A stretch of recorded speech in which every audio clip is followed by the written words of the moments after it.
Hello बच्चों, welcome to अकेड Excel. बच्चों, आज हम वेव एंड साउंड असाइनमेंट का सॉल्यूशन करने वाले हैं। तो वन बाय वन हम स्टार्ट करते हैं फर्स्ट क्वेश्चन से। फर्स्ट क्वेश्चन है बच्चों आपका, the speed of a wave in a medium is 760 metre per second if 3600 waves are passing through a point in the medium in 2 minutes. 2 minutes में क्या हो रही है बच्चों? आपके पास में 3600 वेव्स 3600 वेव्स जा रही है किसी मीडियम में 2 मिनट के अंदर। देन इट्स वेवलेंथ पूछ रहे हैं। तो इसका मतलब क्या हुआ बच्चों कि हमेशा कह रहे हैं कि इस मीडियम में क्या हो रहा है पर सेकंड। हमेशा कह रहे हैं कि यहाँ पर ऐसा कहें तो ये वेव को देखें, या फिर मैं इसको ऐसा बनाता हूँ, इसको ऐसा बनाएं। ये एक मीडियम है, इस मीडियम में क्या हो रहा है, एक वेव जो है ऐसी वेव, ठीक, कितनी 3600 वेव्स 2 मिनट्स के अंदर इस मीडियम में जा रही है। और जिनकी स्पीड क्या है, इस मीडियम में स्पीड क्या है बच्चों, 760 मीटर पर सेकेंड। अब ये पूछ रहे हैं वेवलेंथ। तो आप देखें कि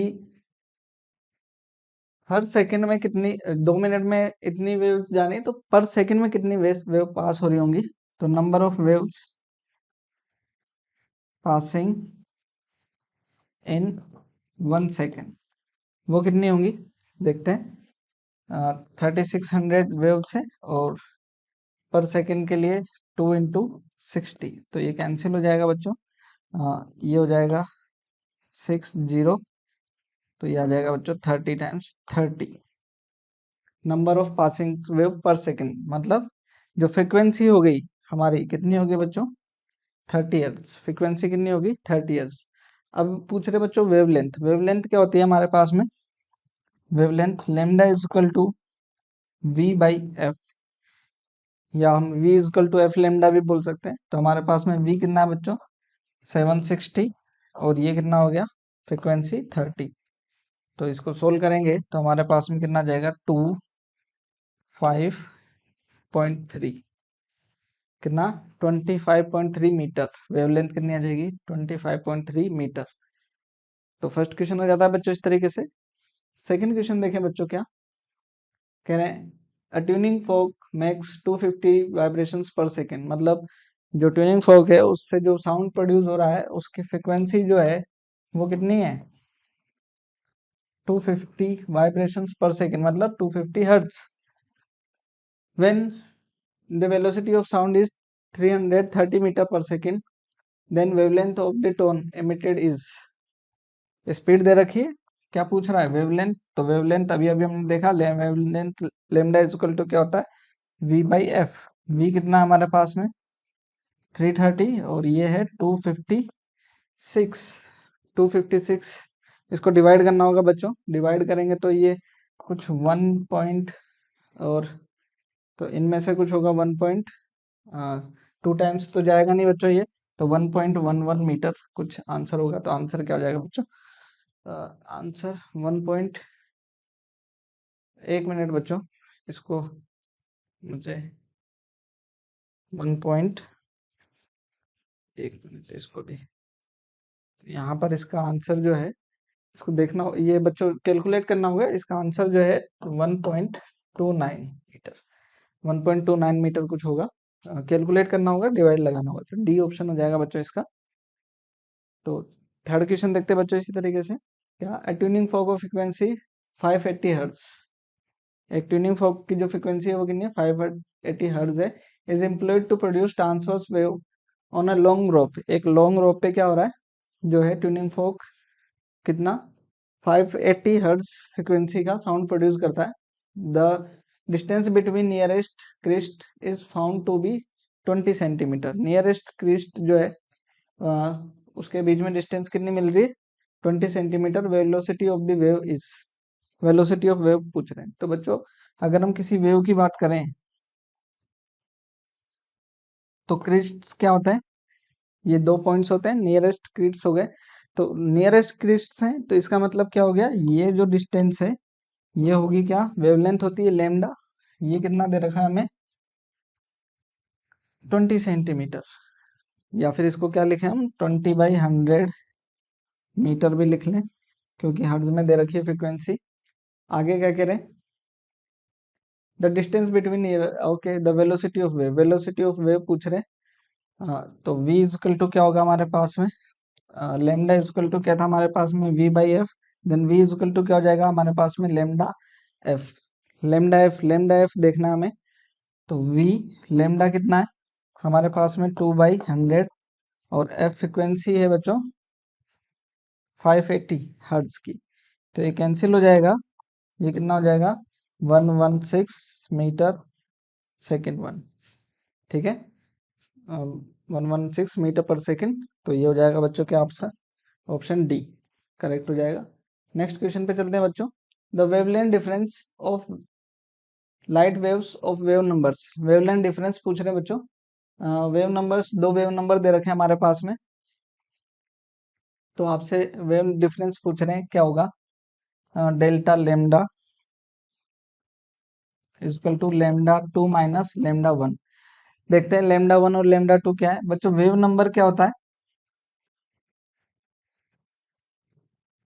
1 अपॉन वेवलेंथ, क्या होता है 1 अपॉन वेवलेंथ, तो हमारे पास में वेव नंबर है तो वेवलेंथ आ जाएगा लेमडा, अगर हम लेमडा 1 की बात करें तो ये 1 अपॉन में क्या हो जाएगा 2 इंटू 10⁻6, और लेमडा 2 क्या हो जाएगा ऐसे 2.25 इंटू 10⁻6, तो यहाँ रख दें, ये क्या हो जाएगा 1 upon 2.25 into 10⁻6 minus 1 upon 2 into 10⁻6, ठीक है बच्चों।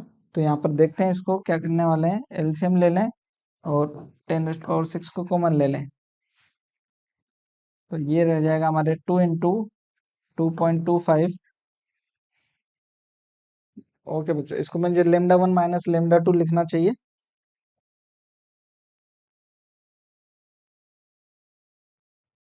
लेमडा 1 माइनस लेमडा 2, तो ये हमारा क्या हो जाएगा 2 यहाँ पर हो जाएगा, और जो है 2.25 यहाँ हो जाएगा ऐसा, तो ये हो जाएगा 2.25 माइनस 2, तो 0.25, और ये हो जाएगा 2 इंटू 2.25 इंटू 10⁻6, 10⁻6 में ही दे रखे हैं बच्चों सारे आंसर्स, और इसको जब आप सोल्व करेंगे तो ये हो जाएगा 25 9 टाइम्स, ये हो जाएगा 9 टाइम्स 1/9 करेंगे इसको, 1/18 क्या हो गया 1/18 इंटू 10⁻6, तो कैलकुलेट होकर के ये बच्चों आपके पास में 0.0 कुछ 5 ऐसा, ये जो है सी आंसर हो जाएगा बच्चों इसका मीटर, तो ये कैलकुलेशन ही है बच्चों, और जो है सोल्व हो जाएगा ये आसानी से। नेक्स्ट क्वेश्चन देख लेते हैं, नेक्स्ट क्वेश्चन क्या है, the disc of siren has n holes, जो डिस्क है हमारी एक, उसमें कितने n होल्स है, and the frequency of its rotation is 300 rpm rotation per minute, it produce a note of wavelength 2.4 metre, 2.4 metre wavelength के नोट प्रोड्यूस कर रही है ये, when the velocity of sound is in air is 360 metre per second, the value of n, देखते हैं बच्चों क्या कह रहे हैं ये, कि जो हमारी जो सायरन है उसके रोटेशन की फ्रीक्वेंसी कितनी है बच्चों 300 रोटेशन पर आरपीएम, तो 300 आरपीएम है, इसको कन्वर्ट करें रोटेशन पर सेकंड में तो वो कितना हो जाएगा डिवाइड बाय 60, तो ये कितना आ जाएगा 5 रोटेशन पर सेकंड, तो ये फ्रीक्वेंसी हो जाएगी, क्या हो जाएगी बच्चों ये रोटेशन पर सेकंड, रिवोल्यूशन पर सेकंड, तो number of revolution per second frequency हो गई, मतलब 5 हर्ट्ज की फ्रीक्वेंसी होगी। लेकिन बच्चों यहाँ पर जो है क्या है n होल्स है, जो है टोटल n कितने n होल्स है, तो हमारी जो टोटल फ्रीक्वेंसी नेट फ्रीक्वेंसी जो हो जाएगी नेट फ्रिक्वेंसी वो कितनी हो जाएगी हमारे पास में 5n। कितनी हो गई 5n। अच्छा, और ये कह रहे हैं कि ये जो प्रोड्यूस हुई है वेवलेंथ, उसकी वेवलेंथ कितनी है 2.4 मीटर। तो हमारे पास में स्पीड भी दे रखी है, तो हमारे पास में क्या हो जाएगी F is equal to V upon lambda.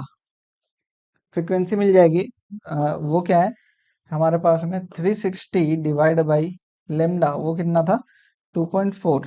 इसको कैलकुलेट करें बच्चों अगर हम, तो ये चला जाएगा 10 और ये हो जाएगा इसको मैं 3 टाइम्स और ये 2 टाइम्स, ये हो जाएगा 15। ओके, तो एफ फ्रिक्वेंसी आ गई हमारी कितनी 150 हर्ट्ज। कितनी आ गई 150 हर्ट्ज। तो ये दोनों फ्रिक्वेंसी बच्चों क्या है सेम ही, क्योंकि सेम सायरन से रिलीज हो रही है। तो ये हो जाएगा हमारे पास में 5n equal to 150, then n equal to आ गया कितना बच्चों हमारे पास में 30। n कितने आ गया 30। तो हमारे पास में कितने होल्स थे 30 होल्स। कितना हो जाएगा बच्चों आंसर डी हो जाएगा हमारा करेक्ट। नेक्स्ट क्वेश्चन देखें। नेक्स्ट क्वेश्चन क्या कह रहा है, it takes 2 seconds for a sound, it takes 2 seconds for a sound to travel between two fixed points when a day temperature is 10 degree Celsius. तो 10 degree Celsius पर दो point के बीच में टाइम कितना लगता है बच्चों 2 seconds। If the temperature rises to 30 degree, temperature कितना हो जाए 30 डिग्री हो जाए, the sound wave travels between the same fix point. अब कितना टाइम लेगी। तो आपको ये ध्यान रखना होगा बच्चों, जो टाइम है, टाइम टाइम को ना कहूं मैं, आप एक रिलेशन पढ़ेंगे, तो v डायरेक्टली प्रोपोर्शनल होता है बच्चों टेम्परेचर के रूट के। इस चीज का ध्यान रखें, v क्या है स्पीड ऑफ साउंड। ये क्या चीज हुई, इस चीज का आप ऐसे ध्यान रखें बच्चों कि जैसे जैसे टेम्परेचर राइज होगा वो जो है आपके एनवायरनमेंट के पार्टिकल दूर दूर होंगे, और जो है दूर दूर होंगे वो वाइब्रेट करने लगेंगे, तो जो है उनमें स्पीड जो है क्या होगी आपकी, वो टेम्परेचर के साथ में चेंज होगी। वो इस तरीके का रिलेशन आता है। आप ये कह रहे हैं कि जो है स्पीड जो है टाइम के इनवर्सली प्रोपोर्शनल होती है। स्पीड जो है क्या होता है टाइम के इनवर्सली प्रोपोर्शनल हो जाएगा। तो यहाँ पर 1/t is directly proportional to root t temperature, या फिर मैं ऐसा बोल सकता हूँ कि t inversely proportional to root t, ऐसा। तो अगर मैं एक रिलेशन लिखूं यहाँ पर इन दो केसेस का, तो ये हो जाएगा T2/T1 is equal to root T1/T2, ऐसा लिख ले। अभी हमारे को T1 टाइम जो है 2 सेकेंड दे रखा है और T2 टाइम पूछ रहे हैं।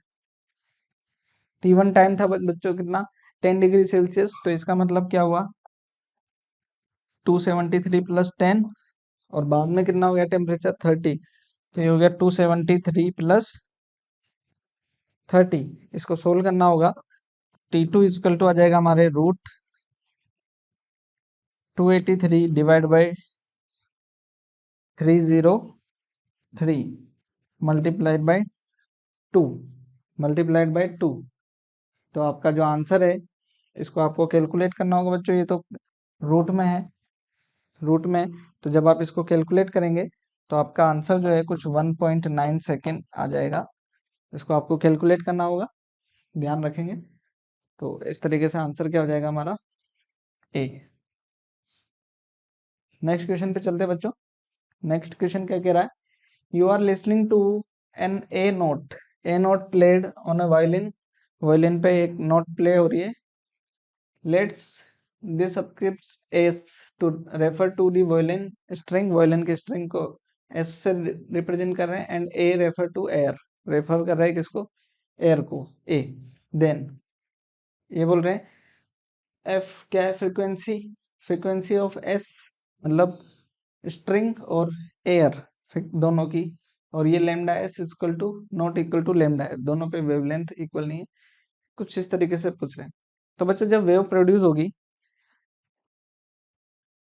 वेव प्रोड्यूस होगी तो हम ये कहते हैं कि जो वेव है स्ट्रिंग में जो वेव है और जो एयर में जो वेव है जो हमें हियर हो रही है, तो दोनों की फ्रिक्वेंसी जो है वो क्या रहने वाली है, सेम रहने वाली है। क्यों? क्योंकि वेव तो सेम ही है, सेम वेव, और जो फ्रिक्वेंसी जो होती है वो प्रॉपर्टी ऑफ वेव होती है, तो वो बदलने वाली नहीं है। दोनों साउंड है तो जो है उसकी फ्रिक्वेंसी बदलेगी नहीं। हम ये कह सकते हैं कि वेवलेंथ क्या होगी, दोनों में अलग अलग तरीके से ट्रेवल करेगी, लेकिन फ्रिक्वेंसी जो है वो दोनों की क्या रहेगी, सेम रहेगी। तो जो हमारा क्वेश्चन नंबर जो है 7th, उसमें अगर हम देखें तो यहाँ पर वेवलेंथ भी इक्वल बोल रहे हैं, यहाँ वेवलेंथ इक्वल बोल रहे हैं पर फ्रिक्वेंसी सेम नहीं बोल रहे। यहाँ पर वेवलेंथ भी सेम नहीं, फ्रिक्वेंसी भी सेम नहीं। ए में क्या बोल रहे हैं, फ्रिक्वेंसी सेम है, वेवलेंथ सेम नहीं है। तो हमारा आंसर क्या हो जाएगा बच्चों, ए। नेक्स्ट क्वेश्चन देख लेते हैं क्या। The figure 1 show the graphical representation of the air molecule in a tube of length air. Air में जो है लेंथ दे रखा है बच्चों की L। क्या कह रहा है, at atmospheric pressure on the absolute pressure Px graph, और P और X का ग्राफ, Px ग्राफ और लेंथ जो है एक आपको पोजीशन दे रखा है, उसकी लेंथ कितनी है L। Which of the following picture correspond to the absolute pressure Px graph और फिगर 2। ये जो है ये और ये इसका ग्राफ क्या हो रहा है, ये तो कौन सा वाला जो रिप्रेजेंटेशन है ग्राफ, इस ग्राफ का इन डायग्राम्स में से वो करेक्ट है, ये पूछ रहे हैं आपसे। तो अगर ए को देखें तो सब जगह जब वेव प्रोड्यूस हो रही है तो सब जगह पार्टिकल्स की पोजीशन क्या है, एक जैसी है। अगर बी को देखें तो यहाँ पर कंप्रेशन है, यहाँ पर रेयरफेक्शन है, फिर कंप्रेशन हुआ, फिर यहाँ रेयरफेक्शन हुआ, यहाँ पर जो है इस तरीके से है। लेकिन अगर आप बच्चों देखें इसको ध्यान से, यहाँ पर देखें, ग्राफ पे देखना, ग्राफ पे क्या हो रहा है, ये पॉइंट किसको, पीक को शो कर रहा है। ये जो पॉइंट है बच्चों साउंड वेव में क्या, कौन सा पॉइंट होता है, जहाँ पर कंप्रेशन मैक्सिमम होता है। जिस जगह क्या होता है, कंप्रेशन मतलब हाई डेंसिटी, फिर क्या होगा, वो डेंसिटी डिक्रीज होगी, और फिर डिक्रीज होकर के फिर क्या होगी, इंक्रीज होगी। तो मैं यहाँ पर बनाऊं, देखें यहाँ पर इस तरीके से देखें, यहाँ पर देखें, यहाँ कंप्रेशन हो गया मैक्सिमम, यहाँ पार्टिकल्स दूर दूर हो गए, फिर क्या हुआ, कंप्रेशन हुआ, फिर पार्टिकल्स क्या हुए, दूर दूर हुए। तो देखें कंप्रेशन हुआ, फिर रेयरफेक्शन हुआ, फिर कंप्रेशन हुआ, फिर रेयरफेक्शन हुआ। इस जगह कुछ इस तरीके से यहाँ पर भी है, बाकियों में तो है नहीं, इन दोनों में तो है नहीं, इसमें भी है, लेकिन यहाँ पर क्या शो कर रहा है, इस जगह कंप्रेशन फिर रेयरफेक्शन, कंप्रेशन रेयरफेक्शन, फिर कंप्रेशन यहाँ पर, फिर रेयरफेक्शन यहाँ पर, फिर कंप्रेशन, फिर रेयरफेक्शन। तो जो है यहाँ पर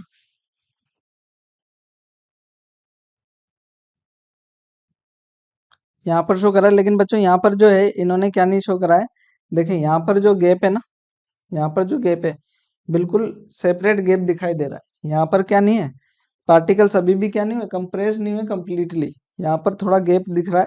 और यहाँ पर क्या हुए, रेयर फैक्ट नहीं हुए दूर दूर, यहाँ पर क्या हो गया, पार्टिकल्स बिल्कुल दूर दूर हो गए थे। तो हम क्या बोलेंगे, ये लो डेंसिटी रीजन है, ये क्या है, हाई डेंसिटी रीजन है, जबकि वहां पर उतना क्लियर वो जो है शो नहीं हो रहा है। तो हमारा जो क्लियर आंसर जो है वो क्या हो जाएगा बच्चों, बी। नेक्स्ट क्वेश्चन देख लेते हैं बच्चों इसी तरीके से, क्या हो जाएगा, two sound waves having sinusoidal wave fronts but different wavelength and different amplitude, different wavelength है और डिफरेंट एम्पलीट्यूड है, आर सेड टू हैव।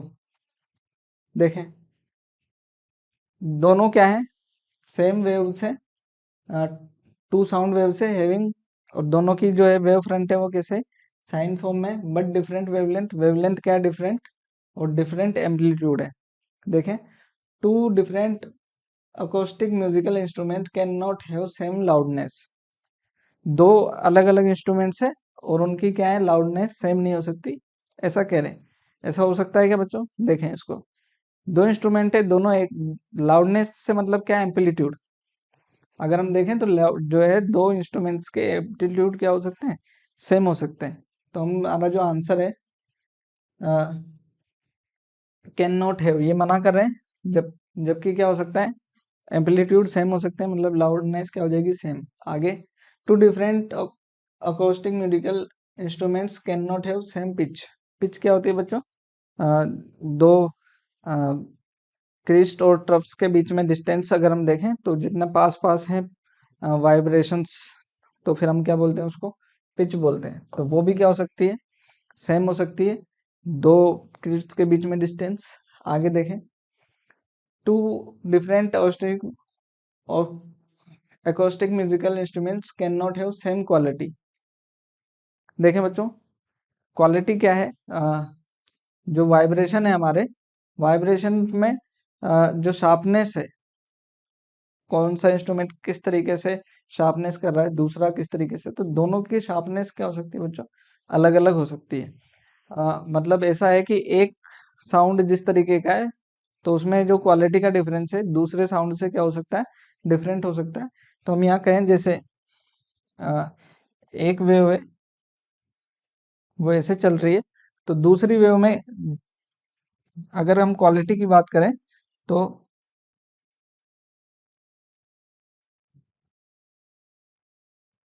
इस तरीके, एक मिनट, एक मिनट, मैं ऐसा बनाता हूँ ना, ऐसा बनाता हूँ। एक की जो है शार्पनेस इस तरीके की है, तो जरूरी नहीं है कि बच्चों क्या हो, दूसरे की जो क्वालिटी हो सेम उसी तरीके की हो। ये क्या हो सकता है, हल्का सा क्या हो सकते हैं, ये जो पॉइंट्स है कुछ कुछ जगह पे क्या हो सकते हैं, जो चेंज हो सकते हैं। जरूरी नहीं है कि क्या होंगी, एक क्वालिटी क्या है अच्छी है तो दूसरे साउंड की क्वालिटी सेम वैसी ही हो। तो दो इंस्ट्रूमेंट्स की क्वालिटी क्या नहीं होती बच्चों, कभी भी सेम नहीं होती है। तो आपका आंसर जो है क्या हो जाएगा, C, two different more than characteristics. D option क्या कह रहा है, two different acoustic instruments can have more than two characteristics same.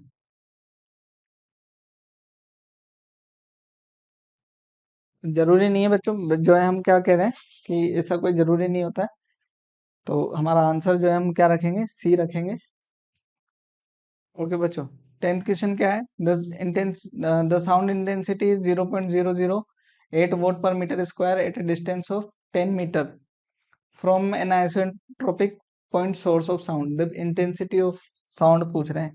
तो इंटेंसिटी पता करने के लिए बच्चों हमारे पास में पावर का फॉर्मूला होता है, इंटेंसिटी पर यूनिट एरिया। तो क्या हो जाएगा हमारे पास में, P इक्वल टू इंटेंसिटी 0.008 और एरिया पाई 4 पाई r स्क्वायर। एरिया क्या होता है बच्चों, किसी सोर्स से जो है जितना साउंड, जितना एनर्जी रिलीज हो रहा होता है, तो ये एरिया क्या हो गया, pi r square. P equal to क्या हो गया, 0.008, पाई हो गया 4, 3.14, और डिस्टेंस हो जाएगा बच्चों हमारा 10 का स्क्वायर। तो इस क्वेश्चन में हमारा आंसर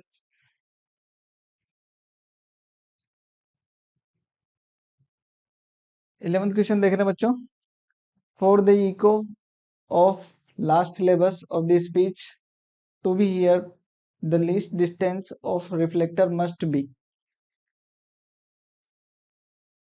ऐसा कहना है बच्चों कि जो है आपने कोई लेक्चर सुना है, तो उसमें आपका लीस्ट डिस्टेंस जो है इको सुनाई देने के लिए रिफ्लेक्टर से कितना होना चाहिए लगभग। तो जो है आपको इको सुनाई दे उसके लिए बच्चों आप समझें कि आपके जो इको एयर्स हैं उसका परसिस्टेंस, या फिर हम बात करें कि आपको कितना मिनिमम टाइम जो है रिक्वायर्ड है ताकि आपको क्या हो, इको सुनाई दे। तो हम ये कह रहे हैं कि जो है साउंड अगर एक वॉल से टकराएगा और वापस आएगा, तो उसके बीच में जो टाइम इंटरवल है वो बच्चों कितना होना चाहिए, 0.1 सेकेंड या 1/10 सेकेंड हम उसको बोले। कम से कम इतना टाइम तो होना ही चाहिए, तभी आपको क्या होगा, इको सुनाई देगा। उससे ज्यादा हो लेकिन उससे कम में क्या नहीं होगा, आपको इको सुनाई नहीं देगा। अच्छा बच्चों, अगर हम माने speed of sound 330 metre per second, normal temperature पर 330 मीटर पर सेकेंड, तो हम जो है ये डिस्टेंस कैलकुलेट कर सकते हैं। डिस्टेंस कितना होना चाहिए रिफ्लेक्टर और ऑब्जर्वर के बीच में। तो डिस्टेंस जो है हमारी क्या होती है, 2d। अगर हम देखें यहाँ से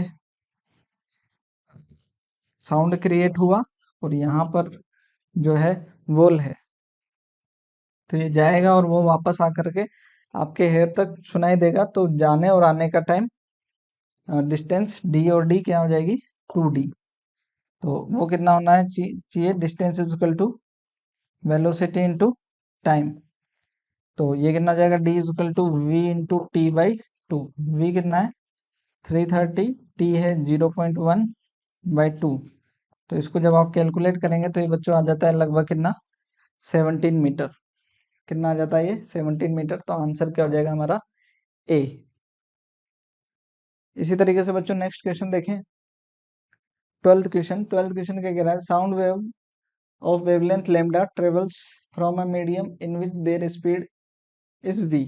स्पीड कितना है v into a medium in which their speed is 4v। एक मीडियम से दूसरे मीडियम में जा रहा है, ये फर्स्ट मीडियम है, सेकंड में। यहाँ पर स्पीड जो है वो कितनी है बच्चों v, और दूसरे मीडियम में जा रहा है जहां पर स्पीड कितनी है 4v, और यहाँ पर इसकी वेवलेंथ क्या थी लैम्डा।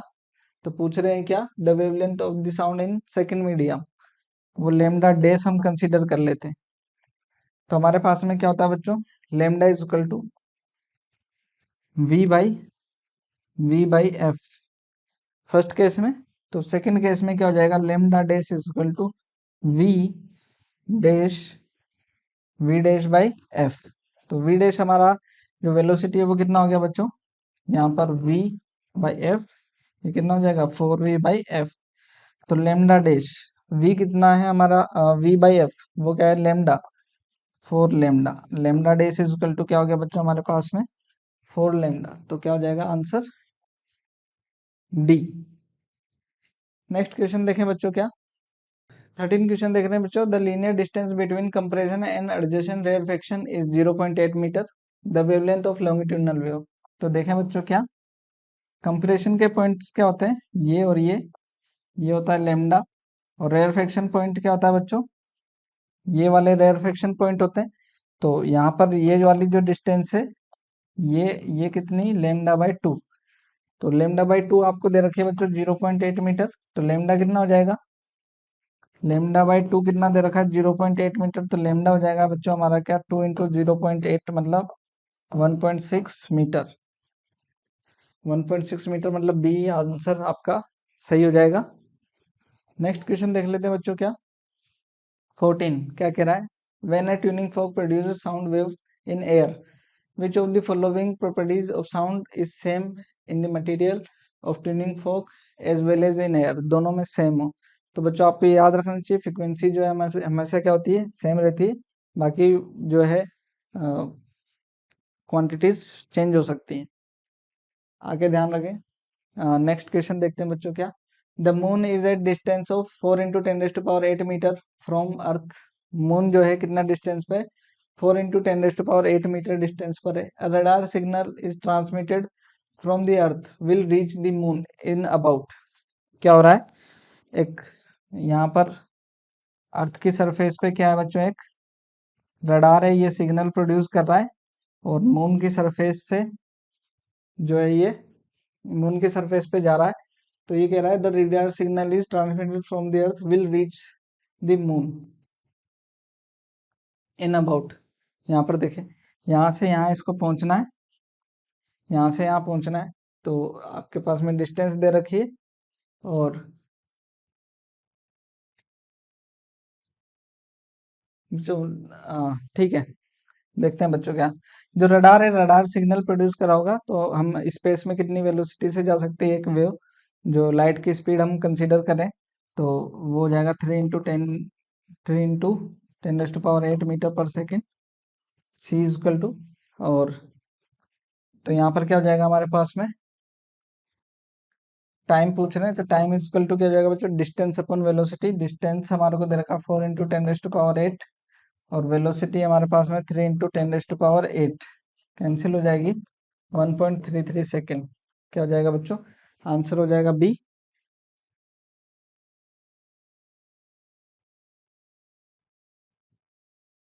ओके बच्चों नेक्स्ट देख लेते हैं क्या 16 question which of the following combination of waves give resultant wave. कौन सा जो है आपको रिजल्टेंट वेव देता है इनमें से तीनों में से 1 और 2 दे रहा है, सेकंड और थर्ड दे रहा है, फर्स्ट और थर्ड दे रहा है, 1 2 3 तीनों में से तीनों दे रहे हैं, देख लेते हैं एक बार। देखें बच्चों, ये आ, इसको बोल रहे हैं हाई एम्पलीट्यूड और ये लो एम्पलीट्यूड, दोनों जब मिलेंगे तो क्या हो जाएगा, आपको जीरो हो जाएगा। ये पॉजिटिव ए माने, इसको नेगेटिव ए माने, तो ये जीरो हो जाएगा। यहाँ पर देखें, इसको भी देखें नेगेटिव, इस बार ये क्या हो गया पॉजिटिव, तो ये भी जीरो, ये नेगेटिव और ये पॉजिटिव और ये नेगेटिव, ये भी जीरो हो गया। ये नेगेटिव हो गया, ये पॉजिटिव हो गया, ये भी जीरो, ये पॉजिटिव, ये नेगेटिव, ये भी जीरो। तो जब 1 और 2 को जब मैच करें, मिलाएंगे, तब हमारे पास में कोई भी वेव नहीं मिलने वाली। जब 1 और 2 को मिलाएंगे, तब हमारे पास में इन दोनों को मिलाने पर कोई भी क्या नहीं होती, वेव नहीं मिलती। अब इसके साथ में जब ये वेव मिलेगी, तो सिर्फ यही प्रोड्यूस होगी। इसके साथ में जब कोई भी वेव नहीं है, सिर्फ क्या बची, ये वेव, तो हमारा रिजल्ट क्या मिलेगा, यही मिलने वाला है। तो हमारे को क्या मिलानी पड़ेगी, 1 2 और 3 तीनों ही मिलानी पड़ेगी, तब क्या आएगी, ये रिजल्ट आएगा आपके पास में। ठीक है बच्चों, तो नेक्स्ट क्वेश्चन देख लेते हैं। विच of the following has not high pitch in their sound, मतलब इनमें से किस में क्या नहीं है, हाई पिच नहीं है। तो बच्चों सबसे ज्यादा पिच जो होती है वो मॉस्किटो के साउंड में होती है। तो हमारा जो है बी तो करेक्ट है, बाकी सारे क्या हो गए इनकरेक्ट, मतलब ए सी और डी, ए सी और डी हमारे आंसर हो जाएंगे। इस तरीके से देखें बच्चों। नेक्स्ट क्वेश्चन वो क्या कह रहा है, the loudness and pitch of a sound not do not depends on, loudness और साउंड। बच्चों अगर आप देखें तो लाउडनेस जो है वो क्या होता है, लाउडनेस जो है हमारा एम्पलीट्यूड पे डिपेंड करता है, और मतलब इंटेंसिटी पे डिपेंड करता है, इंटेंसिटी मतलब लाउडनेस। और पिच जो है, पिच का रिलेशन किससे होता है बच्चों, फ्रिक्वेंसी से। तो ये दोनों तो जो है आपके डिपेंड कर रहे हैं लाउडनेस और पिच पे। बाकी जो है फ्रिक्वेंसी लाउडनेस पे डिपेंड नहीं करती, और जो है पिच वो नंबर ऑफ हार्मोन्स ये नहीं है, ये नहीं होगा। लाउडनेस इंटेंसिटी, लेकिन इसके लिए पिच के लिए क्या नहीं है, वेलोसिटी पे विल डिपेंड नहीं करता, और फ्रिक्वेंसी और वेलोसिटी ये भी नहीं होंगे। तो हमारा आंसर क्या हो जाएगा बच्चे, बी सी और डी इन पे डिपेंड नहीं करते। 19 क्वेश्चन हो जाएगा बच्चों हमारे पास में, क्या which of the following statement for a given figure of sound is incorrect. देखते हैं बच्चों क्या कह रहा है, the speed of a particle B and D are same, B और डी देखें, बी और डी पर क्या है, स्पीड सेम है। तो ये बच्चों करेक्ट है, बी और डी पे स्पीड क्या है हमारी, सही है। तो ये इनकरेक्ट जो है ऑप्शन तो नहीं है, ये करेक्ट है। The speed of particle A B and E are maximum, A B और ई, तो ए और बी पर नहीं, बी पर मैक्सिमम है और ए और बी पर नहीं है, गलत है। The maximum the particle F has zero speed, particle जो है एफ पर है, उसकी स्पीड जीरो, वो भी नहीं है बच्चों, जीरो तो कहाँ पर है, ए सी और ई पर है। All particles have same speed, तीनों सभी पार्टिकल सेम स्पीड, मतलब ये सारे ही गलत हैं, ये बच जाएगा हमारा क्या, ए। तो आंसर क्या हो गए, बी सी और डी। लास्ट क्वेश्चन देख लेते हैं बच्चों। For a wave generated in slinky, जो आपके पास में वो एक इंस्ट्रूमेंट होता है स्लिंकी, जिसको आप ऐसे करते हैं और उसमें वेव इस तरीके से भी उसको मूव कराते हैं, तो उसमें वेव ऐसे भी जनरेट होती है। तो दोनों तरह की वेव जनरेट होती हैं। तो कौन सा स्टेटमेंट इनकरेक्ट है, तो हम क्या करें, both transverse pulse as well as longitudinal pulse can be generated, उसमें जनरेट हो सकती है। तो ये तो करेक्ट हो गया।